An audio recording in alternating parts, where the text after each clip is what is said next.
this right here is the hill, if this right here is the hill that you are choosing to die on, I will just simply say to you, hey, you're not bothering me at all. Go right ahead. Maryland, man. I'm going to fix this real quick. Can I fix this? Can we? He's going to go in and edit it. I got to fix this. There we go. Maryland, man. So for those that are watching, you'll understand this. The wife of the terrorist. Enter. Did we get it? I fixed it. There we go. The wife of the terrorist who the U.S. government mistakenly deported to El Salvador. Okay, I'm not going to do that again. Acknowledged she had filed a civil protective order against him for 4 years ago, but said it was out of an abundance. The goal of this mission is to let the Trump administration, to let the government of El Salvador know that we are going to keep fighting to bring Abrego Garcia home until undocumented immigrants, voters favoring the government trying to deport all 11 million of them. Back in 2016, just 38% of voters wanted the government to try to deport all 11 million undocumented immigrants. Compared to where we are in 2025, 56%, the majority. The American people have come a long way on this issue, much closer to Donald Trump. The latest Fox News poll say that they favor deporting those immigrants. So that's a pretty high number. Can you square that with what we just heard from Priscilla's reporting? Yeah, I think that obviously the president has kind of blanketed the airwaves with saying that all of these people deported are criminals. And given the fact that we, reporters like Priscilla, we have very limited information to who exactly has been deported. 56% and then 63%. And then, of course, also Tim Pool actually trolling these people by going in and basically re-editing the article. Now, I don't know how effective that'll be or if that's even real, but of course he was able to actually do that. You guys obviously saw that. But still, at the same time, I'm pretty sure it got fixed, even if it was edited. But still, though, 56% and 63%. Now, let's be realistic. The real number is somewhere in between of people who actually want illegal migrants to be deported. I've hid nothing about how I feel about that situation. I've even been somewhat lenient on this topic, I believe, in a wall. But of course, it's gotten completely and totally out of control. And of course, Joe Biden letting everybody just come on in just completely gums up the system. And of course, we've done several videos on this topic. I don't think I need to revisit every single one of them. Just know that I am probably going to be one of those people that you think is probably in the 63% or 56% to 63%, somewhere in between.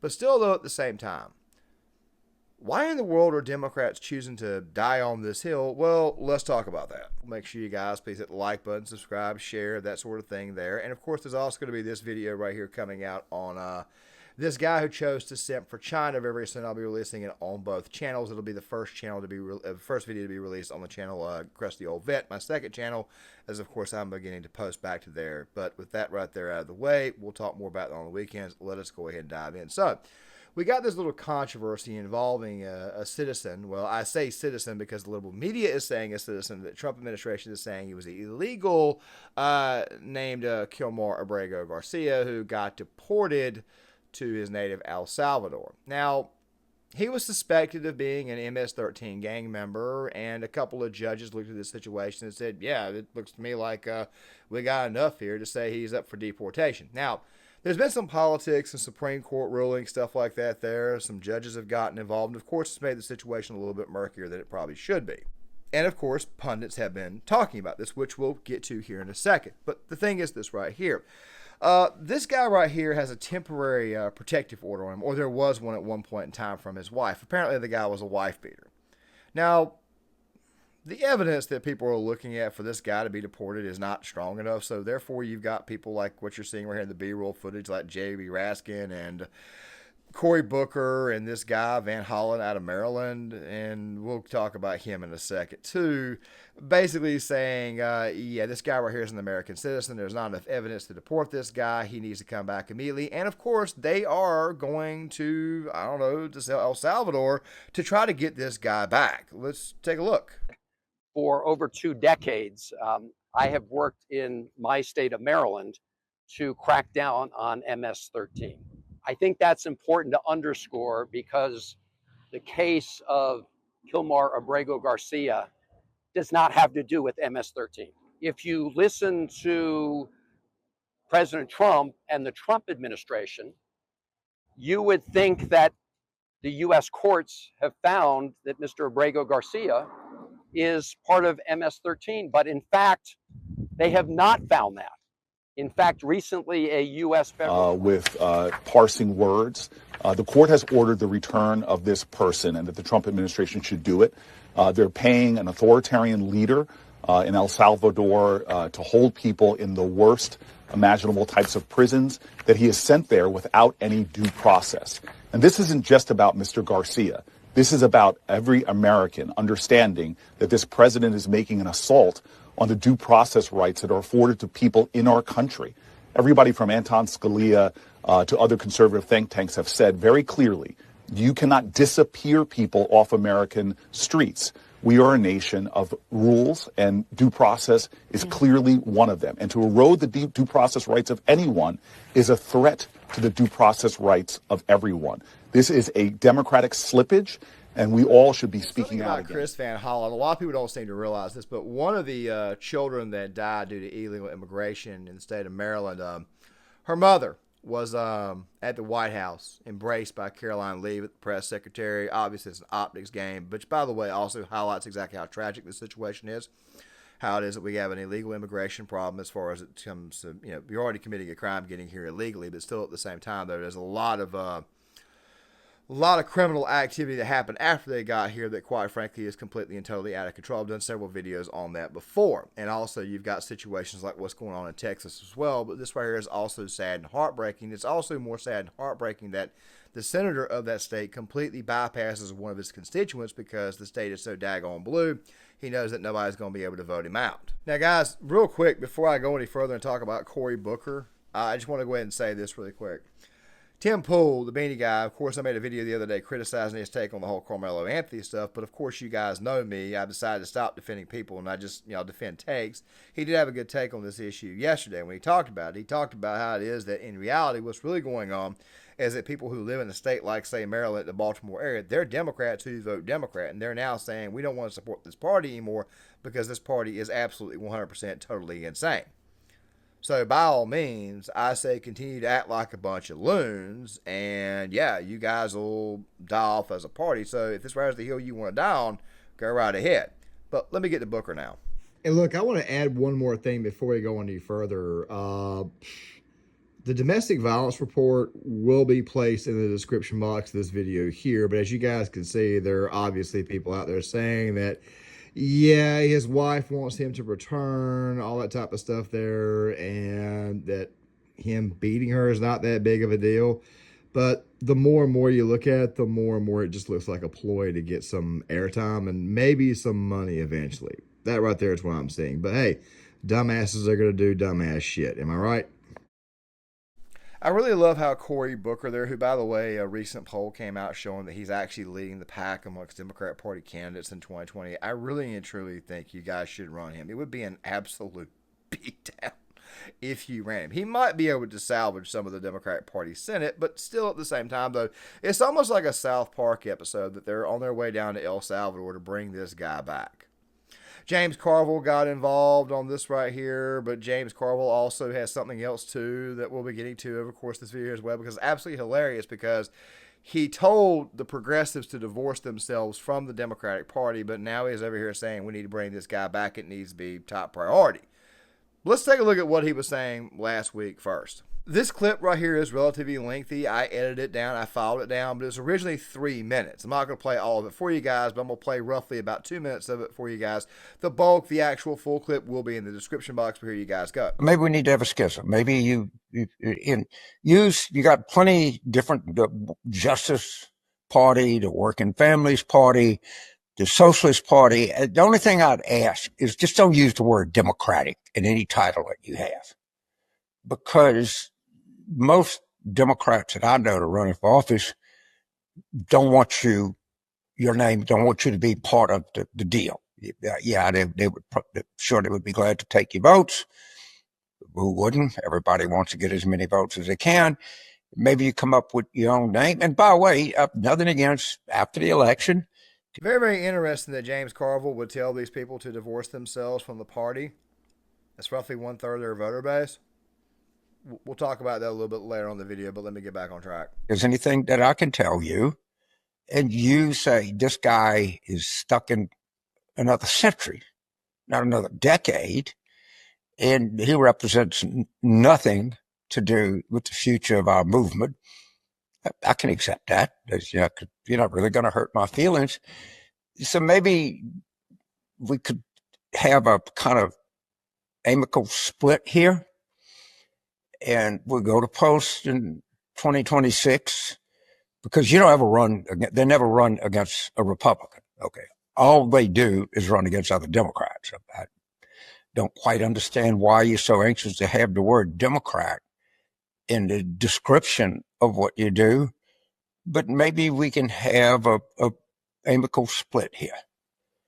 And you go your way, and we go our way, and after the election, we come together and see how much common ground we can find. I don't agree with Carville on really anything, but I do find the man to be absolutely hilarious. And if the Democratic Party wants to survive, they may want to divorce themselves from progressives. He basically told them to get the hell out. But of course, he would in fact change his mind a couple days later, saying that, well, we need to go and get this guy back. To fight out. You can't pivot to an economic history. Wait a minute. This is why we think we are a country. And if they do this to him, it's an old saying. First they came for whatever, and then they came for me. You know what? You know why you remember that saying? Because there's wisdom in it. There's real wisdom in it. And history has taught us that. And first they came for him, and then we're going to say no right there. We got to keep fighting this. I think this is worthy of being on the top agenda of things that we're going to fight over, is get this guy I'm going to go ahead and say right now, after everything you guys heard right there, that Carville probably got a phone call. That right there is probably the reason why it is that he chose to change his mind so fast. But still, at the same time, though, he was actually right in the first clip that you guys saw, which is kind of hilarious because, as you guys know, blue on blue violence is quite frankly fun to talk about. But anyway, let's get back on track. So here's the deal. So Trump was basically told, you have to facilitate this man's arrival back to the U.S. About that. You see, the court order says he has to facilitate, not bring back. Facilitate means create the environment, plane ticket, etc., etc., etc. The way for him to get back. Okay. The problem is that he sent him to El Salvador, where the great Bukele is in charge. And Bukele and Trump are somewhat friendly, and Bukele had this right here to say to our media. Can President Bukele weigh in on this? Do you plan to return him? Well, I'm supposed to have suggested that I smuggle a terrorist into the United States, right? It's always how can I return him to the United States? Like, I smuggle him into the United States, or what do I do? Of course, I'm not going to do it. It's like, the question is preposterous. How can I smuggle a terrorist into the United States? I don't have the power to return him to the United States. But you could release him inside El Salvador. Yeah, but I'm not releasing. We're not very fond of releasing terrorists into our country. We just turned the murder capital of the world into the safest country of the Western Hemisphere, and you want us to go back into the releasing criminals so we can go back to being the murder capital of the world? No, that's not going to happen. They'd love to have a criminal, released into. There's a fascination. They would love it. They're sick. These are sick people. I really love how Bukele said, why should I deport this terrorist back to the U.S.? To me, that right there is just pure comedic gold. That would also lead to this hilarious moment where Dana Bash at CNN would have to say this after that exchange. For the record, since we heard President Trump say in the Oval Office that CNN hates our country, CNN does not hate our country. CNN loves America. You love our country. Need I remind you? This is breaking news. We live in a racist, sexist, homophobic, Islamophobic, anti-Semitic country. everything they're doing runs against making America great. Well, it was never great, so I'm not going to say the again part, but making America great. Kicking off the Independence Day weekend, President Trump will be at Mount Rushmore, where he'll be standing in front of a monument of 2 slave owners and on land wrestled away from Native Americans, told that be focusing on the effort to, quote, tear down our country's history. They strongly believe, these human smugglers, that this is their chance to enter the United States. This is their chance at the American dream. And when we got our freedom, our quote unquote freedom, we were never restored whole, which is why you hear about reparations. So until the United States atones for that and makes good on that, we're still living in a racist country. Like I said, it's almost like a South Park episode. It really and truly is a lot like a South Park episode. And of course, you've also got other pundits at CNN, like Julie Roginski, getting into it with Scott Jennings, basically saying that, yeah, this guy right here's got constitutional rights. He's got due process. Let's look. There's due process that exists in this country for everybody. And the fact that this man had received no due process, it was effectively disappeared to a foreign country, a country which he came from, which he was basically he got It's not a asylum. foreign country. He lives there. Excuse me, no, he does not live there. He's a citizen of El Salvador. Scott, excuse me, he got asylum in this country. He's a citizen. Scott, does he have asylum? Excuse me, let me finish. No, he doesn't. No, it's not that he. Sorry, it's not that he got asylum. He got a judge to say that he could not be. Does he have back. a deportation order? Excuse me, he could not be. Can you let me finish? He could He could not be rendered back to El Salvador because he was at risk of being harmed in El Salvador. Well, that is what a federal judge. That is what a federal judge. By who? Who was he at risk of? Excuse me. That was what a federal judge said. He could not be deported. Risk of being harmed by? I'm asking you. Who could he be at risk by? I don't know. But a rival gang. No. Excuse me, Scott. Excuse me. Stop. Do you really believe that this guy's an MS-13 member? Because I've got two heads of state telling me that they believe it. Oh, okay. Your heads of state. Okay. Barack Obama. I can't help but laugh at these people. But look, let's go ahead and get serious. So right now in the B-roll footage, you guys are seeing somebody in New York City who claimed that he was Hamas and that he was there to kill Zionists. Now, guys, I'm not going to play the clip for you because it's quite frankly pretty well explicit. Now, you're probably wondering why it is that I'm playing this clip for you guys in the B-roll footage and how it is that I'm relating this. Well, it's because 56% to 63% want these people deported. Not just these people that you're seeing here, but also people like Mr. Garcia. Now, we'll talk a little bit more about him in a second, but the thing is this right here. They want these people gone. They also want terrorists gone as well. It's one of the reasons why it is that this recent situation where you had a protester, guy leading some of the protests, the October 7th protest, the Free Palestine protest back in 2023, there's a reason why it was that he was deported. Even though they were saying he's actually technically a citizen of the United States, he still got deported anyways. People tend to not like people connected to the cartel. They don't like to see people connected to gangs. They typically tend to not like illegals, period. They typically tend to not want people who hate America to be in the United States of America. Most normies, even though a lot of normies are not fully educated on what actually comes in and goes out of the country, they typically tend to still vote Democrat anyways. However, as you guys can obviously see, a large swath of the American people are in fact waking up. So please, by all means, Democrat Party, please die on this hill of going down to El Salvador to bring back a would-be MS-13 gang member who quite frankly beat his wife. There was also an exchange on Piers Morgan that I'm going to link in the description box for you guys. I'm not going to play for you guys because it'll just make the video much longer than it needs to be. But when this topic came up, the situation really got out of hand when Jack Posobiec got into it with this guy who was a Kamala Harris staffer who, by the way, the minute he got into the discussion with Posobiec, he just started attacking the guy. Look, I'm no fan of Posobiec, but still at the same time, I did not think that Posobiec deserved to have ad hominems one after the other levied at him for 2 whole minutes. And by the way, Piers Morgan fostered that and didn't even bother to step in and say anything until roughly the 2-minute mark.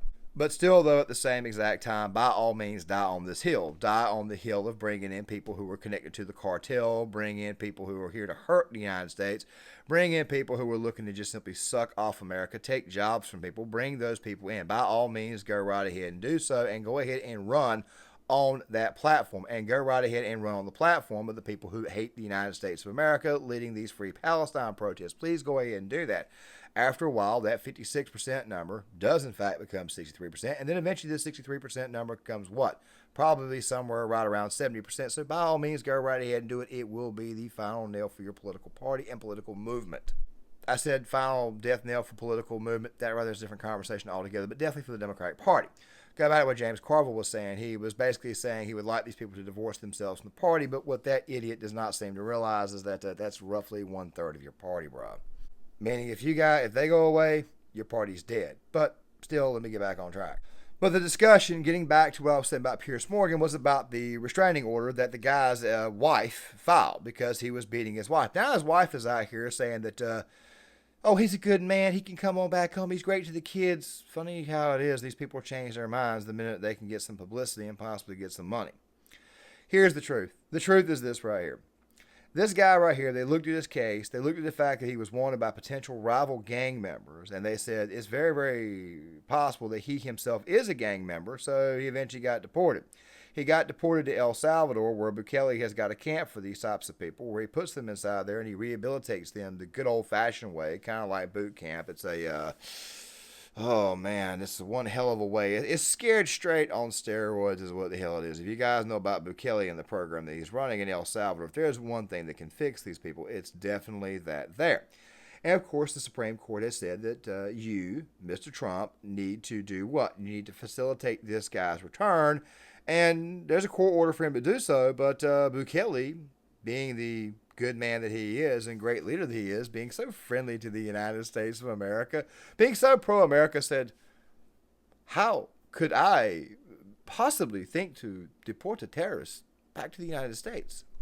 Look, guys, I'm going to say it right now. All right, this right here is where I'm going to close the video. It feels to me like a South Park episode. I mean, just outright absurdity. You got people like Cory Booker, you got people like Jamie Raskin, Chris Van Hollen, senators talking about traveling down to El Salvador like Chris Van Hollen did to say, bring us back bring him back to the United States. This right here is the same political party, by the way, that was 100%, absolutely 100% in favor of shipping Elian Gonzalez back to Cuba. That right there is going to be a video down the road when I start doing historical content. Just letting you guys know, which by the way is what the updates is going to be about, how the content is going to go starting next week, because obviously I'm going to be starting it next week. Schedule, all that type of stuff there. You know, the good stuff. But still, the point be told is this right here. This is hilarious, coming from the same political party that wanted to ship a small, innocent little Cuban boy back to Castro. So yes, please, Democrats, please die on this hill. You guys tell me what you think in the comment section. I would love to hear what you guys have got to say. Please, well, before I say the last bit, just want to give you guys one more heads up. Sorry about that there. The second video that's going to be coming out tomorrow is also going to be based on, well, I'm going to move the other CNN bit. I'm going to move it back to Saturday now that I think about it. And, of course, there's probably going to be some updates in the video. It's the video right before Easter. But this Carmelo Anthony situation has gotten completely and totally out of control, much, much further than it needs to be. And it's going to be the longer video of tomorrow. It's going to be much, much longer because there's a lot to explain there.